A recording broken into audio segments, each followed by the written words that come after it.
Soyons honnêtes une minute à propos des livres de développement personnel. La plupart, ils ne changent pas vraiment la vie. On a ce petit coup de fouet, on se sent plus malin pendant une semaine, et puis, pouf, 90% des idées disparaissent. On est tous passés par là.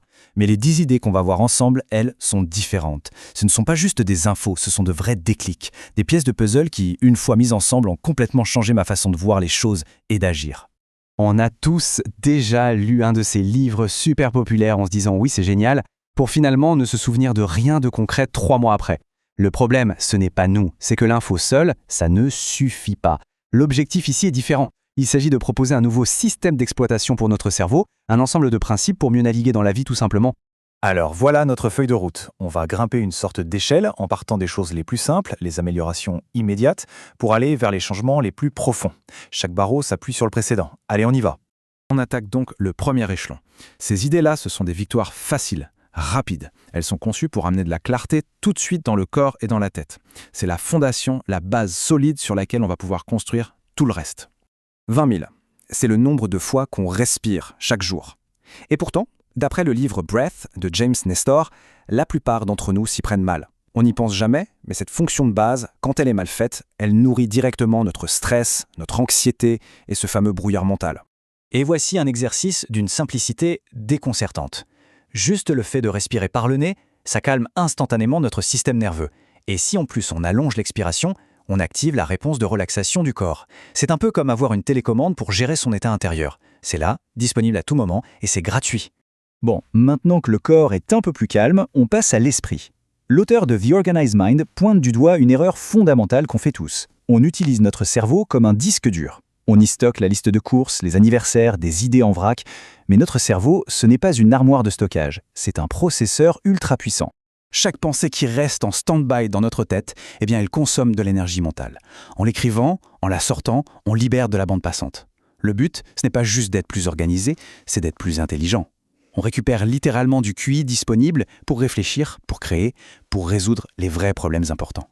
Allez, on monte d'un cran sur notre échelle. Maintenant qu'on a un peu plus de clarté, voyons comment on peut interagir avec le monde de manière plus efficace. Ces idées vont changer notre façon d'aborder nos projets, de prendre des décisions et de tirer des leçons de ce qu'on vit. Ah, le concept du Lean Startup. Personnellement, ça m'a guéri du perfectionnisme. Avant, je pouvais passer des mois à peaufiner une idée dans mon coin. Grosse erreur. La voie la plus rapide vers un grand projet, ce n'est pas le plan parfait, c'est l'expérimentation rapide. L'exercice du jour, au lieu de tout planifier, lancer une toute petite expérience. Croyez-moi, la réalité, c'est le meilleur des coachs. Alors là, on touche à une erreur de jugement que presque tout le monde fait. Le livre How to Decide appelle ça le resulting, c'est-à-dire juger une décision en se basant uniquement sur son résultat. Par exemple, parier toutes ses économies au poker et gagner. Le résultat est génial, mais la décision était catastrophique. Et à l'inverse, on peut faire un investissement super prudent qui s'effondre à cause d'une crise mondiale. Le résultat est mauvais, mais la décision, elle, était saine. Et tout le truc est là. Il faut absolument séparer la qualité du processus de décision de la chance qui a influencé le résultat. Il faut réévaluer ses choix avec les infos qu'on avait à l'époque, pas avec le recul d'aujourd'hui. Rien que ce changement de perspective, ça transforme chaque expérience, bonne ou mauvaise, en une leçon précieuse. Et ça fait de nous un penseur beaucoup plus stratégique. On continue de monter, et là, on entre dans la jungle, le monde complexe des relations humaines. Comment on fait pour se libérer du poids du regard des autres et pour mieux comprendre les gens avec qui on n'est pas du tout d'accord ? Selon le livre « Le courage d'être détesté », au fond, tous nos problèmes sont des problèmes relationnels. Et l'idée de séparation des tâches, c'est une vraie clé de libération. S'inquiéter de ce que les autres pensent de nous, c'est comme essayer de faire leur travail à leur place. C'est épuisant et inutile. Se concentrer sur ses propres actions, ses propres valeurs, voilà notre seule et unique tâche. La liberté, ça a un prix. Accepter de ne pas plaire à tout le monde. Passons maintenant à la compréhension des autres. Dans The Righteous Mind, Jonathan Haidt nous donne cette métaphore qui, franchement, est géniale. On adore tous croire que nos opinions sont le résultat d'une analyse logique et froide. La vérité, notre intuition, nos émotions prennent une décision en une fraction de seconde. Et ensuite, notre raison se met en route pour justifier cette position. Exactement comme un attaché de presse qui défend son client, peu importe ce qu'il a fait. Et voici pourquoi ça se passe comme ça. Les désaccords profonds viennent rarement d'une erreur de logique. Ils viennent de ces fondements moraux. On les a tous en nous, mais on ne leur accorde pas du tout la même importance.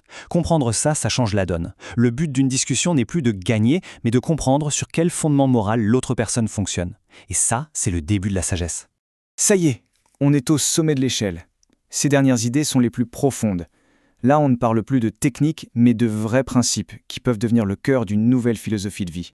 Le concept de flow, ou état de flux, a complètement changé ma vision du bonheur. Le bonheur, ce n'est pas une destination, c'est un état. C'est ce moment magique où le temps disparaît, où on est tellement absorbé par une tâche que tout le reste s'efface. Cet état, il se produit quand nos compétences sont parfaitement alignées avec le défi. Ni trop facile, sinon on s'ennuie, ni trop difficile, sinon on est anxieux. Le vrai bonheur, on ne le trouve pas sur un canapé, mais dans l'engagement profond. Dans Penser vite et lentement, Daniel Kahneman nous explique qu'on a 2 modes de pensée. Le système 1, c'est une Formule 1, super rapide, intuitif, mais il prend des raccourcis dangereux.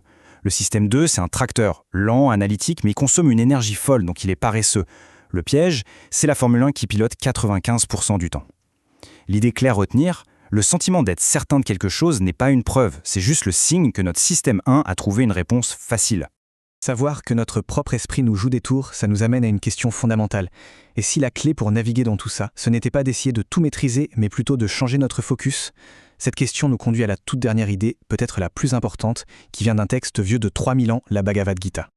Voilà, c'est peut-être l'instruction la plus puissante de toutes. Ça ne veut pas dire qu'il ne faut pas être ambitieux, ça veut dire qu'il faut détacher sa propre valeur du résultat final, parce que ce résultat ne dépend jamais à 100% de nous. Pensez à une artiste, son travail c'est de peindre la meilleure toile possible. Ça, elle le contrôle. Mais que la toile soit un succès ou un flop, ça dépend du marché, des critiques, de la chance. Sa fierté doit venir de la qualité de son effort, pas de l'issue. C'est ça la définition de la paix intérieure. Ok, je sais, ça fait beaucoup d'infos. La grande question maintenant, c'est on commence par où? Alors, transformons ces concepts en un plan d'action hyper simple pour la semaine à venir. Voici un plan en 2 étapes qui combine 2 des idées qu'on a vues. D'abord, choisissez un objectif qui vous tourne en boucle dans la tête et sortez-le. Écrivez-le en détail. Ensuite, définissez la plus petite, la plus minuscule expérience possible pour tester un bout de cet objectif cette semaine. On ne cherche pas la perfection, on cherche l'action. On sort l'idée de la tête et on la met face à la réalité. On a exploré 10 idées vraiment puissantes. Mais en réalité, une seule idée, si elle est vraiment intégrée, peut absolument tout changer. La question finale n'est donc pas de savoir combien d'idées on a retenues, mais laquelle on va choisir. Quelle est celle qui résonne le plus fort en ce moment et qu'on va commencer à appliquer dès aujourd'hui?